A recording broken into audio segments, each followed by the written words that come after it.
ಪಾಳು ಬಿದ್ದ ಬಸ್ ನಿಲ್ದಾಣ ನೀರಿನ ಘಟಕ ಅವ್ಯವಸ್ಥೆ ಆಗಿದೆ. ಹಾವೇರಿಯ ಹಾನಗಲ್ ತಾಲೂಕು ಮಹಾರಾಜಪೇಟೆ ಗ್ರಾಮದಲ್ಲಿ ಅವ್ಯವಸ್ಥೆ ಎದ್ದು ಕಾಣ್ತಾ ಇರುವಂತದ್ದು. ಶುದ್ಧ ನೀರಿನ ಘಟಕಕ್ಕೆ ಲಕ್ಷಾಂತರ ರೂಪಾಯಿ ಖರ್ಚನ್ನು ಮಾಡಿದ್ದಾರೆ. ಆದರೆ ಹಲವು ವರ್ಷಗಳಿಂದ ಕೆಟ್ಟು ಹೋಗಿದೆ. ಪಾಳು ಬಿದ್ದಿದೆ ಬಸ್ ನಿಲ್ದಾಣ, ನೀರಿನ ಘಟಕ ಕೂಡ ಅವ್ಯವಸ್ಥೆ ಆಗಿರುವಂತದ್ದು.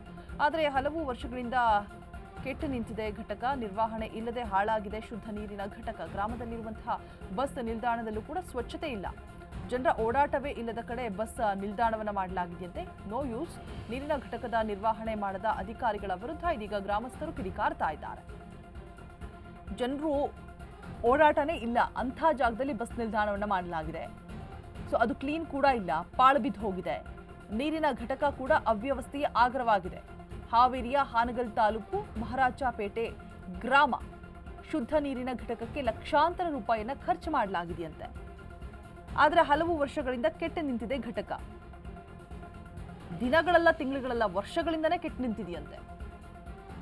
ನಿರ್ವಹಣೆ ಇಲ್ಲದೆ ಹಾಳಾಗಿದೆ ಬಸ್ ನಿಲ್ದಾಣ, ಹಾಗೆ ಸ್ವಚ್ಛತೆ ಕೂಡ ಇಲ್ಲ. ನೀರಿನ ಘಟಕ ಕೂಡ ಹಾಳಾಗಿರುವಂಥದ್ದು.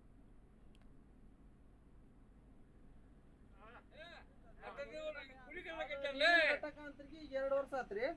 ಅದಕ್ಕೆ ನಾವು ಎಲ್ಲಾ ತರದಿಂದ ಮೇನ್ ಇದಕ್ಕೂ ನಾವು ಫೋನ್ ಮಾಡಿ ಎಲ್ಲರಿಗೆ ಹೇಳಿದ್ರು, ಅವ್ರೇನು ನಮಗ ಮಾಡವಲ್ರು. ಅದನ್ನ ಯಾರು ಬಂದು ಇದು ಮಾಡೋರು ಅಂದ್ರ ಅದು ಸೊಸೈಟಿ ಇದಕ್ಕೆ ಐತ್ರಿ.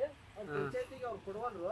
ಸೊಸೈಟಿ ಅದನ್ನ ಇದು ಮಾಡುವಲ್ರು. ಸ್ವಲ್ಪ ಜನ ಹೋಗ್ಬೇಕು, ಪಂಚಾಯತಿ ಏನು ಮಾಡಿಲ್ಲ ಅಲ್ಲಿ. ಅದಕ್ಕಾಗಿ ಅದ ಹಂಗ ಹೋಗ್ಬಿಡ್ಲಿ. ಎಷ್ಟ್ ದಿನದ ಹಂಗೈತ್ರಿ ಅದು? ಫೋಟೋ ಹೊಡ್ಕೊಂತಾರ ಹೋಗ್ಬಿಡ್ತಾರ. ಅಲ್ರಿ ಎಷ್ಟ್ ದಿನದಿಂದ ಐತ್ರಿ ಹಂಗದ? ಹೆಚ್ಚು ಕಮ್ಮಿ ಒಂದ್ 5-6 ವರ್ಷ ಆತ್ರಿ. ಹಂಗ ಬಿದ್ದತಿ. ಯಾರ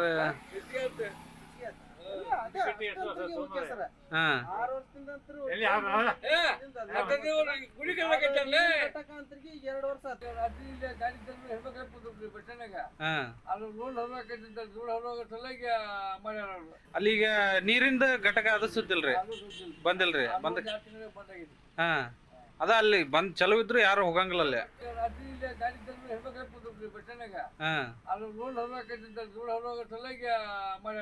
ಅಲ್ಲಿಗ ನೀರಿಂದ ಘಟಕ ಅದು ಸುತ್ತಿಲ್ರಿ, ಬಂದಿಲ್ರಿ?